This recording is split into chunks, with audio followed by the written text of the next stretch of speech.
5% ነው 1.5 ምናምን 5% በቃ ከ5% በላይ ነው ቅናሽ አለ ከተባለ ዝሮንግ ኦር ዝም ብሎ ኤግዛጀሬት የሆነ ዝርፍ ያለ አሊያስ በምን ምክንያት ነው ያን ቀንስ ምን ስለተፈጠረ መጠየቅ የሚያታለውን ማየው ሰው ይወዳል እኮ አልኳችሁ ከሌና ከሌ እኮ እንደዚህ ምናምን አንዲት አሁን ከሌ የሆነ ቦታ ላይ አንድ ሴት ነው ቀርባ የምታወራው ነገር በጣም የሚያሳፍር ነገር በተለይ አሁን ላለንበት ረሰንት ታይም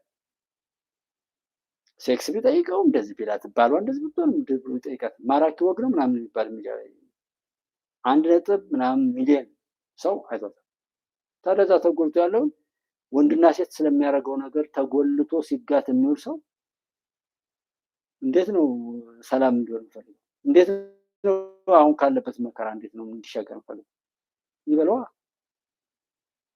ይደብልገው ነበር ተጎልቶ ሲያወራው ያለው ነገር ሲከላከል ሰውየው ራሱ የምደነግጥ ይመስለኛል ያን ነገር ሲሰማ የሚዲያው ባለቤቶችም የሚደነግጡ ይመስለኛል እኔ ተማርኩት ዩቲዩብ ላይ ምንድነው 1 2 3 አሽንጉሊት መስራት ከዛም መሰብሰብ አስመሳይም ሰው አለም አጭበርባሪም ከሃዲም ሰው የሚወደው ከወደቀበት ከተጨበረበረበት ከተዋረደበት ከነውሩ ላይ ላለመውጣት ነው የሚሰራው ተሰብስቦ ቻሌንጅ ይጀምራል ልመና ይጀምራል ይቀጥላል ጠያቂ ማሳጣት እያዋከቡ በነውር መቀጠል ከዛ ሴትም ሆነ በጣም እቺ እንደ አይነት በደል ደርሶባት እስኪ ባያቷ ተደፍራ በወንድሟ ተደፍራ በምኗ ተደፍራ እየተባለ ነውርን ያለማመድ ይሄንን ካስተሰጦ እንዳም ካለ የሆነ ሽቶ ነገርም ቢሆን አይኗን ረጭቶ ምናምን ማለት እንደዛ አይነት ቢሆንኛ ያው ሳጠብቀን ልጆችን ካስተኛን በኋላ እንጮህም ብር ይኖረን ነበር ብር ከኖረ ደግሞ እንደ ሸቀጥ የሚገዛ እንደ ቁስ ሰበናውን ያዋረደ ነውረኛ ሰው ይኖራል ብዙ ነውረኛ ከዛ ከብር ከፍ እናደርጋለን ስማችንን በራሳችን ኢትዮጵያን የሚመጥ ነገር እንሰራለን በቃ መክሰርም መድከም ካለብን እውነትን ይዘን እንድከም ለእውነት መሞት ለእውነት መክሰር ትልቅ እድል ነው እንደገና መፈጠር ነው ብለን የመጣነው ይሄን በመያዛችን ሰው በቃ ይሄው አንዱ ምስክር ነው ይሄን ያጣቀሰ አንድ ሰው ሲያወራ አይተናል እናኛ ሰው እዚህ ጋር ያለው እድሜ ለቴክኖሎጂ አሁን ላይ ኤአይ አለ ጀሚና ያለ ዩቲዩብ ላይ የራሱ አልጎሪዝም አለው አሰስ ያደርገኛል ያማክረኛል ማንንም ሰው የማይነግረኝ ነገር ሁሉ ይነግረኛል ገንዘብ ለመስራት ከሆነ እዚህ ቦታ ላይ ሀገር ሆኖ ነው እንጂ በዚህ መልኩ ሌላ ሰው እንዲያወራ አልፈልግም በቃ በእኛ ከሰማ በቂ ነው አንድ ሰው ከዚህ በላይ ኮኔር ነበር ስለ ሚሊተሪው የሚሊተሪ ሰዎች እናመጣ ነበር ምን ሰራው ቆይ ብቻ ነበር ስለ ህክምና ትክክለኛ ሰዎች ስለ ፋይናንስ የፋይናንስ ሰዎች ስለ አመራር የአመራር ሰዎች ሁሉም በቦታው ነው የሚያምነው አንድ ሰው ሁሉ ነገር ምን ያው እዛ ያረግን ዕውቀት ያመረትንበት እንሄዳለን ለኢትዮጵያ አንድ መፍትሄ አንድ አማራጭ እናደርጋለን እንዲያ ብለን ነው ያሰብነው ግን አሁን ባለው በዘረኝነት ጎት የሚታይ በምን በበሰበሰው ነገር የሚታይ በጣም ነው የሚሰራቸውና ባጭሩ ግን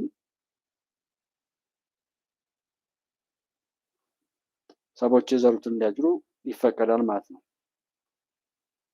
ባጭሩ ሀገር ማሻገር ምን ማለት ያ ደግሞ ግዴታ ነው መሳይ እኮ እንዳለ መሳይ ላይ ያለው እንደዚህ ሆነ እኔ እንደዛ ላውራ ቆይ እስኪ ድል ከሀቅ በሚለው ላይ ነገ ጀምሬ እንደዛ ጀምራለሁ እስኪ ዛሬ መሳይ ምን አለ ያልኩኝ ትታዘባላችሁ እዚህ ጋር ያላችሁ 5 ሰዎች ዛሬ መሳይ ምን አለ ዛሬ ደረጀ ምን አለ ያልኩኝ ጃዋር ምን አለ ያልኩ ስለነሱ በማውራት ዛሬ ስንት ሰው እንደሚመጣ አዲስ ቻናል ነው ድል ከሀቅ የሚለው ሚዲያ ላይ ነገ ጀምሬ አወራበታለሁ የሱን ያሰማው ሪአክት ያደረኩ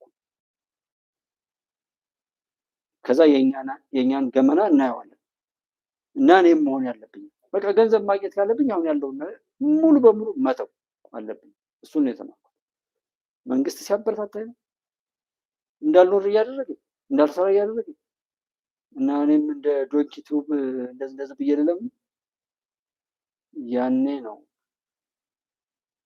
የምድር ፍጻሜ መሆኑ በዚህ ደረጃ ወድጀዋለሁ ብላ አገባችሁ ማለት ነው። ስርዓተ ተክሊሉ በሚደረግበት ሰዓት ደግሞ የልጁ አንደበት ተፈትቶለታል ማለት ነው። በጣም የሚደንቅ ጦር ብሎ እንዲያው ሽግግር መንግስት የሚቋቋምበት ነገር ፕላትፎርም ብትፈልጉ አሳስባለሁ።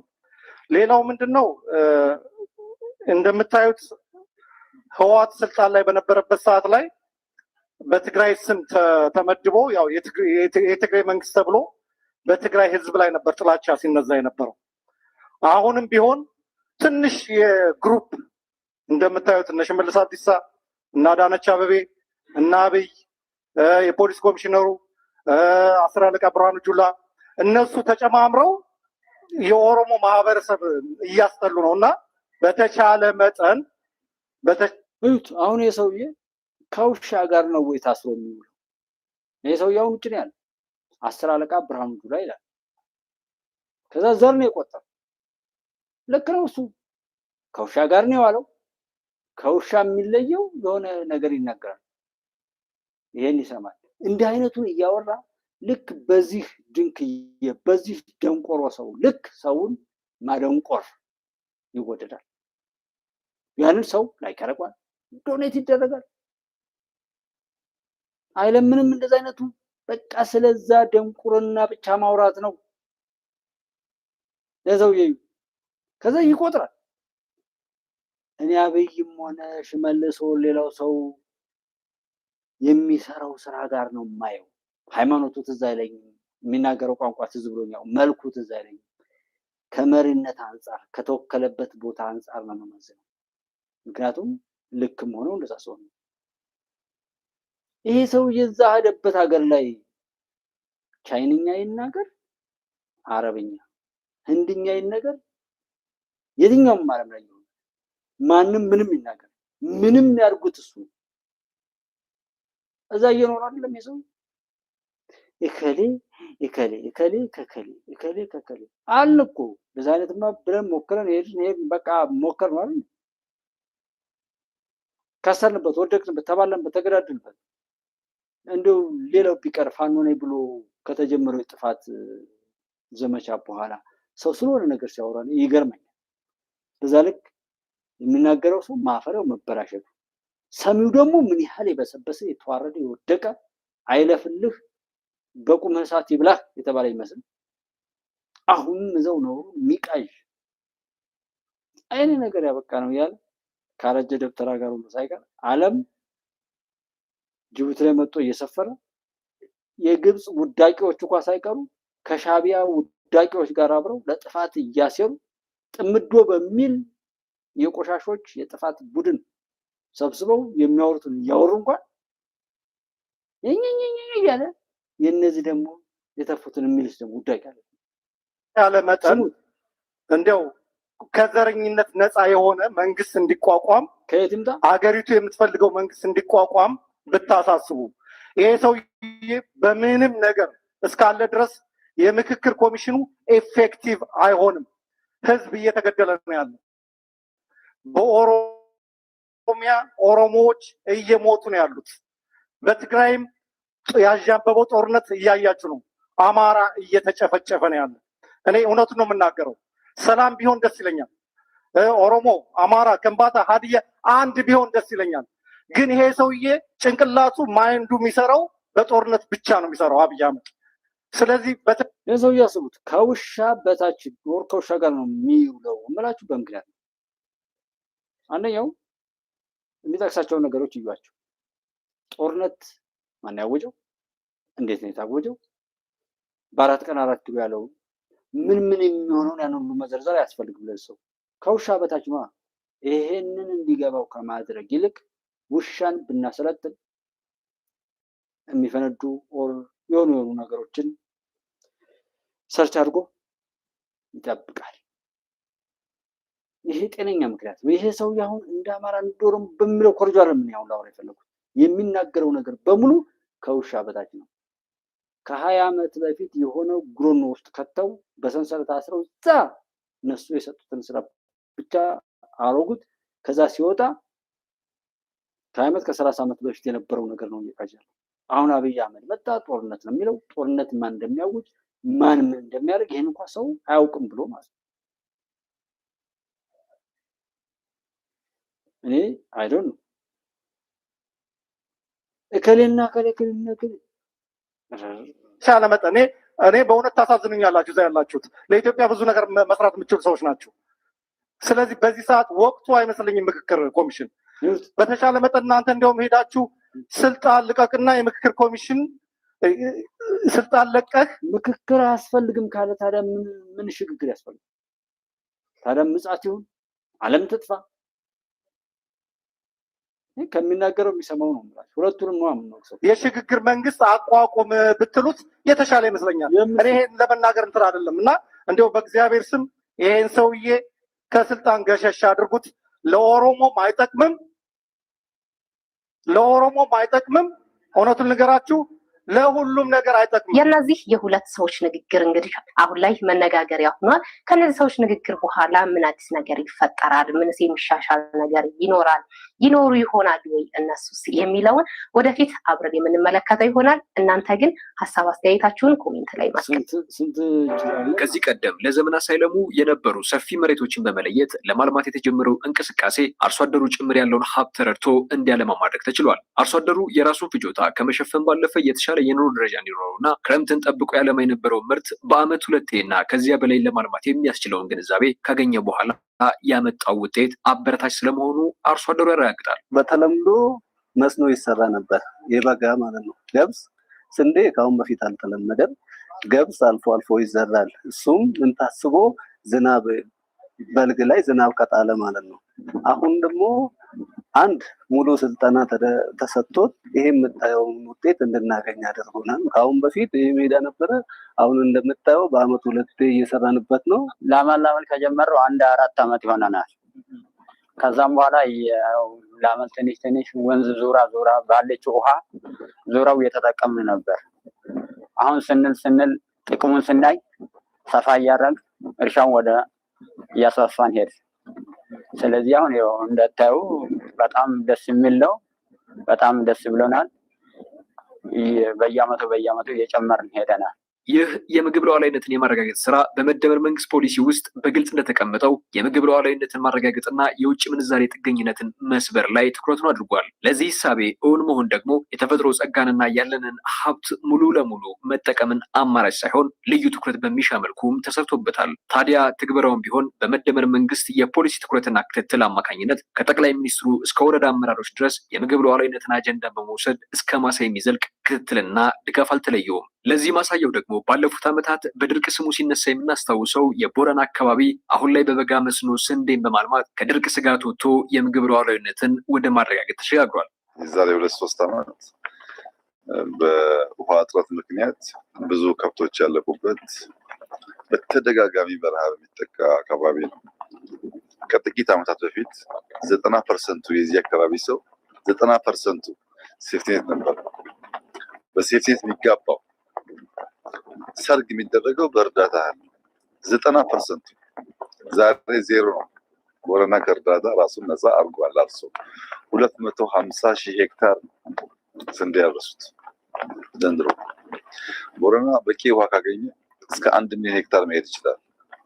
ራሱ መመገብ ብቻ ሳይሆን ሌላውን አካባቢ ለገበያ ሊወጣ የሚችል ምርት ማምጣት ይችላል። አሁን ላይ ኢትዮጵያ በበጋ መስኖ የምታለማው የመሬት መጠን ከጥቂት ሺህ ሄክታሮች ተነስቶ ወደ ሚሊዮን ሄክታሮች አድጓል። ለበርካታ አስርት ዓመታት ስታደርግ የነበረውን የስንዴ ግዢ ሙሉ ለሙሉ ማቆምና የሀገር ውስጥ ፍጆቷን በራሷ ምርት መሸፈኗ በእርግጥም የምግብ ሉዓላዊነቷን ለማረጋገጧ ሕያው ምስክር ነው። እዚህ ጋር ዋናው ጉዳይ የአርሶ አደሩ የኑሮ ለውጥ ሲሆን በዓመት 1 ጊዜ ብቻ ያመርት የነበረው አርሶ አደር በዓመት 2 እና 3 ጊዜ ማምረት በመጀመሩ ገቢው በከፍተኛ ሁኔታ ከማደጉም በላይ አርሶ አደሩ የዘመናዊ ቤት፣ ትራክተርና ሌሎች ሀብቶች ባለቤት የሚሆንበትም እድል ተፈጥሯል። ከዚህ ሲሻገርም ለቀጣዩ ትውልድ የሚሻገር ሀብትን ስለመፍጠር አርሶ አደሩ እንዲያስብ አድርጎታል። እየሰራን ያለነው ከፍጆታ ባሻገር ነው።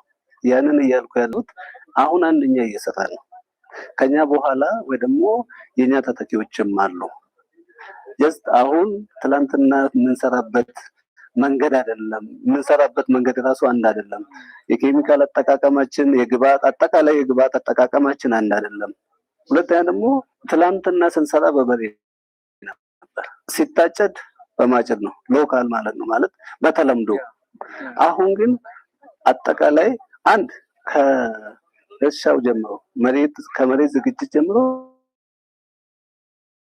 አጠቃላይ ያለው ነገር በማሽን ነው። ከኛ በኋላ ያለውም ቱል ከኛ የተሻለ እንዲያደርግ ምናልባት እኛ ዘንድሮ ፐር ሄክታር 50 ወይ 55 እናገኛለን ብለን ከተነሳን ቀጣይ የሚመጣው ቱል ለምንድን ነው 60 70 ማድረግ የማይችለው እያለ በትንሹ መሬት ብዙ ምርት እንድናገኝ ነው አሁን እቅዳችንም። አሁን ከዚህኛው ብዙ ልምድ ወስደናል። እነኚህ ሁሉ ፖሊሲን መሰረት ያደረጉ የምግብ ሉዓላዊነትን የማረጋገጡ ስራ በእርግጥም ኢትዮጵያ በራሷ አቅም አቅዳ ሰርታ ውጤት ማምጣት ትችላለች የሚለውንም ሀገራዊ የመቻል መንፈስ ፈጥሯል። እኔ ብቻ የሚለውን በሽታ የምታዩት ለዚህ ነው። ዛሬ አትማር ብሏል። ያልተማረ የትም ቦታ ላይ አይፈለግም። ነገ ከሁሉ ቦታ የተገለለ መከላከያ ግባ፣ ፌዴራል ፖሊስ ሲባል የለም። በሰፈር ሸፍተህ ወንድምህን ገለህ ወይም አግተህ መንገድ ዘግተህ ልማት አውድመህ በሀገሪቱ ቀይ መስመር ላይ በክብር ገብተህ ስራበት በተባለው የሀገር ሰራዊት ላይ ተደብቀ ተኩሰህ የውርደትን የውሻን ሞት ሙት ብሎ በጀት የሚመጅት ደናቁርት አለ። እኔ ብቻ የራስን ማምለክና የኔነት በሽታ ያጠፋው ማንነት የሚለውም ከሱ አንጻር ነው። ዛሬ ተራገጥ። ከዛ እዛ ያሉ ሰዎችም ድሽቃ ብሬን ምናምን ይላኩልን። ሌሎች ኮምባይነርና ትራክተር ይኸው ይዘው እየሰሩ ነው። ነገ ለማኝ ሆነ ትመጣለህ እኮ ነው እያለ ለ3 ዓመት ከትምህርት ትውልድ እንዳይማር ካረግ ነገ የትኛውም ቦታ ላይ ለልመና በመሄድ አትችልም። ከምንም በታች ነው የምትሆነው። ከመኪና በታች ነው። ምንም ኮድ ኦር ምንም የሚነካ ነገር አይኖርም። ድንቁርና በዛ ልክ ነው የሚያጠፋ። ገለህ ሙት ከሚል ውጪ ለዛ ነው እያዘጋጁ። ዛሬ የሚያደርጉብን ነገር ነገ ወቃሽ ሆኖ ይመጣል። ከነቃ ንቃ። የኔነት በሽታ ራስን ማምለክ ያመጣው ጣጣ ይሄ ነው። ነውራቸውን ደግሞ ሲናገሩት ያንን የሚሰማ ዛሬም ስለ ደብረጽዮን ዜና የሚናፍቀው ሰው ደብረጽዮን ይህን የገለጹት እንደ ብሔር ፍጹም አንጠፋም በሚል መርህ በመቀለ በተካሄደው ህዝባዊ መድረክ ሲሆን ሁሉም ብሔሮች ለህልውናቸው በሚያደርጉት ትግል የትግራይ ህዝብ ከጎናቸው መሆኑን ተናግረዋል። እንደሚከተለው ይቀርባል።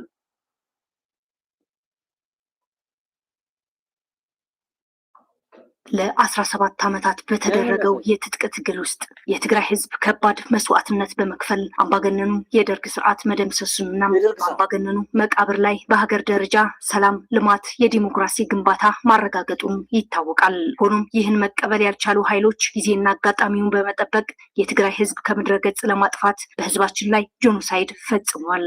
አሁንም አጠናክረው ለመፈጸም በዝግጅት ላይ እንደሚገኙ በመቀለ እንደ ብሔር ፍጹም አንጠፋም በሚል መርህ በተካሄደው መድረክ የተገኙ የመቀለ ነዋሪዎች ገልጸዋል።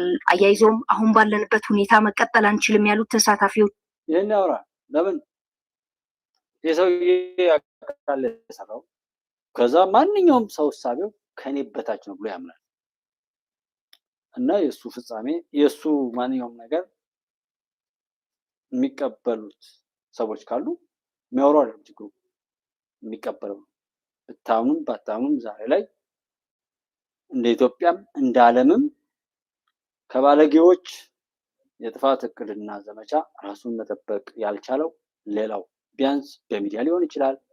ልክ ለመልካም ነገሮች መተባበር እንዳቃተው ሁሉ ለክፉ ነገሮች ባለመተባበር ራስን በማግለል ኦር ያደረጉትን ደግሞ አምኖ በማለት እንኳን አደረኩት በማለት ማለትና ደብረጽዮን እስከሚሞት ድረስ ይሄን ቢያደርግ የሱ ልጅ አልሞተ፣ የሱ ሚስት እንትን አላለች፣ የሱ ዘመዶች አልተጎዱ።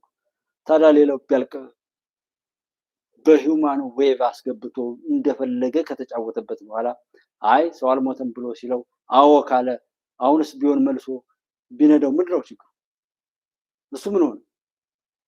በሚሊዮን በላይ ጄኖሳይድ 3 መግለጫ በቀን በአማርኛ በትግርኛና በእንግሊዝኛ ያወጣ የነበረው ሰውዬ ኖ እኛን ለመውቀስና እኛን እንደዚህ ለማለት ነው እንጂ ምንም አይነት የዘር ማጥፋት አልተፈጸመም ብሎ ራሱ ካደ። የተፈጸመውን የሆነ ነውር አጋለጠች ኦር አጋልጣለች የተባለችው ልጅ እንኳን ጀርመን ሀገር ሄዳ ሽልማቷን ከተሸለመች በኋላ ከዛ ሳትመለስ ነው ስለ ሻቢያ ኦር ስለ ኤርትራውያን ወታደሮች በትግራይ ያደረሱ ስለሚባለው ነገር ምንም ነገር እንዳትሉ፣ ትግራይ ውስጥም በደል የደረሰባቸው ሰዎች ዝም በሉ ተባለ። አዎ ብሎ ዝም ካለ ምንድን ነው ችግሩ? በደሉን ተሸክሞ የሚቀጥለው ሰው በ15ቱ የህወሓት ጦርነት ከዛ በኋላ ሲመለስ መከላከያ ከትግራይ ይውጣ ተብሎ ለምን ወጣ ብሎ እስከምንቃወም ድረስ እኮ ካጣራን በኋላ ሲገባን ናርዳኝ እያለ መከላከያ ሰራዊትን በየሰፈሩ እየጠራ በመጥረቢያ በአካፋ እየመታ በርበሬ ባይኑ እየጨመረ በሰሜን እዝ ላይ የተፈጸመውን ግፍ ከተዋጋና ካሸነፈ በኋላ ስንት መከራ አላስተናገድም? መከላከያ ሰራዊት እንዲወጣ መውጣቱ አግባብ ነው እስክንል ድረስ በህዝቡ ላይ የህወሓትን እምብዛ ታደሰን ገድለው ከቀበሩት በኋላ ገድለው ከጣሉት ከጅብ ካስበሉት በኋላ ሰብስበው እንደገና ከቀብር እንደገና አውጥተው ደግሞ ለጅብ ጨርሰው አላስበሉት። ማነው የሚባል የፈንቅሉን መሪ በመኪና አስረው ጎትተው አስፋልት ግጦ እስኪጨርሰው ድረስ አንገቱን ብቻ እስኪቀር ድረስ አፈር አስፋልት ሞጭሮ እንዲጨርሰው አላደረጉም። ያንን ያየ ሰው ከነሱ ጋር ቆሞ የሚሰራ ከሆነ ለምንም አይለው። ከህወሓት ጋር የሚያብር ሰው እኔ በህይወት እንዲተርፍ አልፈልግም። ከፋኖ ጋር ከሸኔ ጋር ኢትዮጵያን ለማጥፋት በዘር በጎጥ ተመድበው ከሚሰሩ ፖለቲከኞች ጋር ከእንደነሱ አይነት ጋር አቋም ያለው ሰው በቁሙ እግዚአብሔር እሳት እንዲያቃጥሉ እንፈልግ። ኢትዮጵያን እንደዛ አይነት ጥላት ስለሌለ ከሻቢያ ጋር የሚሰራ ከህወሓት ጋር የሚሰራ ከፋኖ ጋር ከሸኔ ጋር የሚሰራ በዘረኝነት ከተደራጁ ፖለቲከኞች ጋር የሚሰራ ሰው እግዚአብሔር እሳት በቁሙ እንዲበላ ነው የምፈልገው። መሰራው እንደዛ አልሙንተቂሙ አልቀኻሩ አልሐፊዱ አልሙዝሊሙ አልሙሚቱ ነው። አልሙንተቂሙ በቀልን በእንደዛ አይነት ትዕቢተኛ ሰው ላይ እንዲያወርድ ካርታ ይዤ ነው ጸሎት ማድረግ ነው። ሌላ መርሃ ግብር አለ። የጸሎት መርሃ ግብር አለ። እግዚአብሔር የሚያደርገውን የምናውጅበት የምናውቅበት የምንሰማበት አለኝ እና አልሙንተቂሙ አልቀኻሩ ነው። እግዚአብሔር በካዲዎች ላይ በበዳዮች ላይ በደም አፍሳሾች ላይ የቅጣት በትርን አንሳ። ክብርን ግለጥ፣ የናቁህን አዋርድ፣ ያከበሩህን አክብር። አንተን የሚናፍቁትን በክብር ተገለጥ፣ የናቁህን ያዋረዱን አንተ የሰራውን ነገር ሁሉ አገለባብጠን እኛ ያልነው ነው ያሉትን ደግሞ በልካቸው አናግራቸው። ሁሉንም በአቅሙ አናግር። አንተ ፍርድን ሳታረጋግጥ መንግስታት ከየት አምጥተው ይፍረዱ? እግዚአብሔር ሳይፈርድ እኔ አብይ ይፍረድ ልበል እንዴ? እግዚአብሔር ሳይቀጣ እንዴት አብይ ሰዎችን ይቅጣ ልበል? እግዚአብሔር ሳይቀጣ እንዴት አባት ልጁን ይቅጣ ልበል? እግዚአብሔር ይቅጣ። እግዚአብሔር በዚህ ምድር ላይ በፍርዱ ይምጣ። ፍትሃዊ ነው የሱ ፍርድ። በዚህ ቢቀጣንም በሰማያዊ ህይወት ላይ ይክሰናል። ብቻ ሁሉም ሰው ራሱን በበጎ ዘሩን ይዝራ። ምንም ነገር ሲያደርግ በቻለው አቅም ላለማዛነፍ ፍትሃዊ ለመሆን ይሞክር። ከዛ ውጭ እዳው ገብስ ነው። ምንም ይባል ምንም እግዚአብሔር እንዲፈርድ ግን እኔ አንዱ ገፊ ነኝ። እኔ የምሰቃይበትን እንደ ሰው ተፈጥሬ እንደ ሰው መኖር ካልቻል ይህንን ፍትህ ያዛባው እግዚአብሔር ነው። ያንን ጭቆናና በደል ያበዙ ሰዎችን ከምድር ላይ ካላነጻ ካልጠረገ እነሱ በሚያደርጉት ነገር ሰዎች የሚበደሉ ከሆነ እግዚአብሔር የሚፈርደው ስንት ሀገር ሲፈርስ ነው። ዓለም ስንት ሚሊዮን ህዝብ ሲያልቅ ነው። ያን ደጋግሜ ያወራሁት ነገር አለ። አሁንም እኔ የምለው እግዚአብሔር ላይ ነው። በተለያዩ ቦታ ላይ ምናምን የምትሉ ሰዎች የሆነ ሃይማኖት ካላችሁ እስኪ በእምነታችሁ ፈጣሪ ይፍረድ በሉ፣ አላህ ይፍረድ በሉ እና ውጡ። ከዛ ውጭ እኔ ጋር ማቅራራቱ ምናምን እኔ ሁሉን ነገር ጨርሼ ነው እዚህ ጋር የመጣሁት እንጂ ሰው ኖሮኝ ኦር ምናምን አለ 4 5 6 7 8 12 13 ሜምበር ሆነው ቃል ኪዳን ገብተው ዩቲዩብ ላይ መጥቼ እንድናገር የሚያደርጉኝ ሜምበር የሆኑ ሰዎች ናቸው። አገሬ ሰላም ትሁን እንጂ እዚህ አላስቸግራችሁም። ስራ እሰራለሁ። ብዙ የምሰራው ስራ አለ። ብዙ ለማኝ አልሆንም። በቃ ኢትዮጵያ ስትሻገር በቃ ብሎክ አድርጌ አካውንቴብል ዘጋግቼ ወደ ስራ ይሄዳሉ። እንዲህ ሰው የማይጠቅመውን ነገር ለምን አስቸግራለሁ? እኔ ይጠቅማል ብዬ ነው እንጂ እያወራሁ ያለው ለማስቸገር አለ ሙዚ የምናገረው እና ኢትዮጵያን ትሻገርልኝ እንጂ ማንም ኢትዮጵያን ለማሻገር ይስራልኝ እንጂ እኔ በለኔ አትጨነቁ። እስከ ዛሬም የረዳችሁኝን ሰዎች እግዚአብሔር ይርዳችሁ። አሁንም ይሄው ፒን አደርጋለሁ በኮሜንት ሴክሽን በሁሉም ላይ ምንም ሜምበር መሆን ምንም ነገር ማድረግ ይቻላል፣ ግን ሁሉም ሰው እንደማያደርግ አውቃለሁ። እግዚአብሔር የፈቀደለት ሰው ብቻ እንደሚሆን አውቃለሁ። የሚያይ የሚሰማም እንደዛ ነው። ምክንያቱም በቃ እንደዛ ነው ሰዎች። ይሄ ተፈጥሮ ነው። ይሄ የፈጣሪ ስልጣን ነው።